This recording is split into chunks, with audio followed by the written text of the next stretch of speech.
Hello বন্ধুরা, কেমন আছো? একটা নতুন রেসিপি নিয়ে আজকে আমি আবারও হাজির হয়ে গেছি। এটা হলো পারফেক্ট ডালপুরি, যেমন খুব দোকানের থেকেও সুস্বাদু খেতে, খুব সহজ পদ্ধতিতে কিভাবে বাড়িতে কম উপকরণ দিয়ে একদম দোকানের মতো টেস্টি ডালপুরি বানাবেন, তারই রেসিপি কিন্তু আজকে আপনাদের সাথে শেয়ার করব।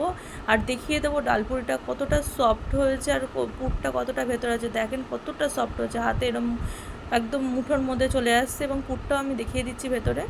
দেখেন পুরটা কতটা সুন্দর হয়েছে, আর খেতে তো দোকানের থেকে আরও দ্বিগুণ টেস্টি হয়েছে। আপনারা কিভাবে এটা সহজেই বাড়িতে বানিয়ে নিতে পারবেন, আর কিভাবে পরিমাপ আর কোয়ান্টিটি ঠিক রাখতে হবে সেটাও আপনাদের বলে দেবো, যাতে একদম পারফেক্ট হয়।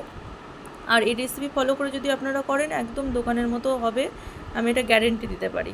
তো প্রথমেই লাগছে, আমরা অল্প সামান্য 50 গ্রাম মতো ডাল সেদ্ধ করে নিয়েছি, আর নিয়েছি আদা আর কাঁচা লঙ্কা, ওটাকে বেটে নিয়েছি। আদা কাঁচা লঙ্কা বেটে নিয়েছি। কড়াইয়ে সামান্য তেল দিয়ে আদা কাঁচা লঙ্কা, মানে একদম বাটবেন না, একটু করে রাখবেন, আধ বাটা করে ওটা দিয়ে, তারপরে একটু লবণ দিয়ে ভালো করে নাড়িয়ে নেব। তারপর এর মধ্যে সামান্য হলুদ দেব। হলুদ দেওয়ার পর জিনিসটা কাঁচা গন্ধটা যাওয়ার পর আমরা বেটে রাখা ডালটা দিয়ে দেবো। আর ডালটা একটু বেশি সেদ্ধ হয়ে জলে হয়ে গেছিলো, আপনারা একটু শক্ত শক্ত রেখে সেটা মিক্সার গ্রাইন্ডারে কিন্তু একদম ডাস্ট করে নিতে পারেন, সেটাও কিন্তু খুব ভালো হবে। আর আমার ক্ষেত্রে কি হচ্ছে, ডালটা একটু বেশি সেদ্ধ হয়ে গেছে, জলে হয়ে গেছে, তাই জন্য পুরটা করতে একটু সামান্য বেশি টাইম লাগবে। আর পুরটা করতে অনেক কম আছে, মানে একদম কম আছে, এটাকে আস্তে আস্তে কিন্তু পুরটা করতে হবে, নাহলে কড়াইয়ের তলায় লেগে যাবে, পুরটা কিন্তু ভালো হবে না। এবার পুরটা হয়ে যাওয়ার পর কিন্তু আমি লাস্টে সামান্য চিনি দিয়েছি, এটা টেস্টটা একটু বৃদ্ধি করার জন্য।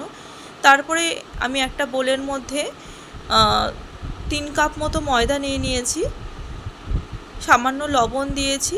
এবার সামান্য লবণ দিয়ে এটা মিশিয়ে নিয়ে জল দিয়ে মেখে নেব। এটা কিন্তু ডালপুরির জন্য এরম করে ময়দাটাকে মাখতে হয়, এর মধ্যে কোনো তেল বা ময়াম দেওয়া যাবে না, তাহলেই কিন্তু এরম সফট একদম দোকানের মতো হবে। এরম করে একটু ভালো করে চেপে চেপে আমরা জিনিসটাকে খুব সুন্দর করে মেখে নেব।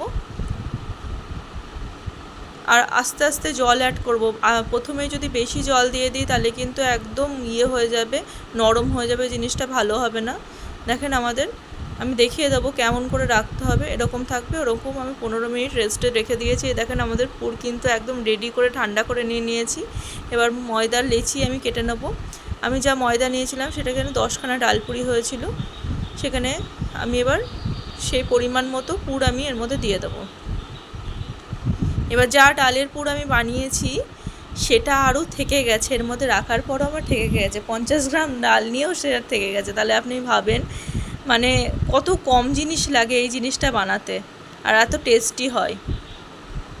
তো এরম করে সব পুরগুলো আমরা ভরে নেব। পরিমাণ মতো পুর দিতে হবে, অতিরিক্ত পুর দিলে কিন্তু ফেটে যাবে। এবার আমরা ময়দা দিয়ে এটাকে গোল গোল করে এরকম বেলে নেব।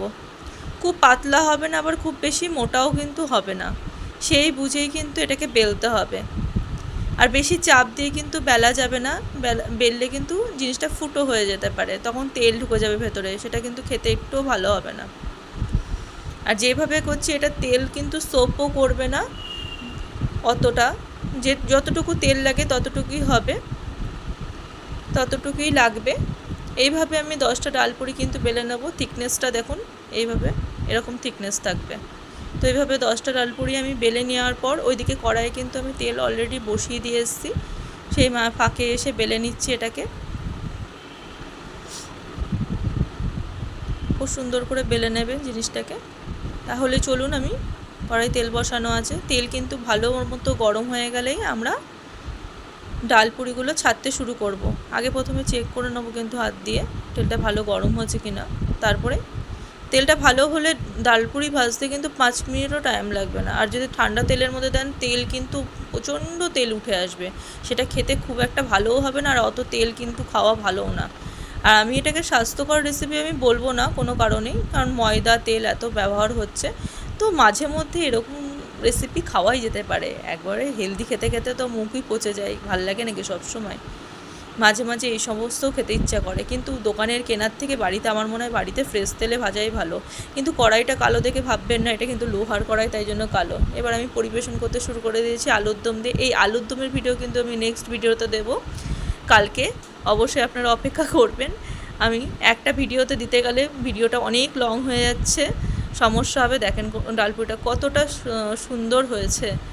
তো এইভাবে আপনারা সহজেই কিন্তু বাড়িতে এত সুন্দর ডালপুরি বানিয়ে নিতে পারেন সন্ধ্যার খাবারের জন্য, বা সকালে এইসব ঝামেলা না করাই ভালো, সন্ধ্যাবেলায় করাই ভালো। তাহলে টাটা, আজকের মতো আসছি। অবশ্যই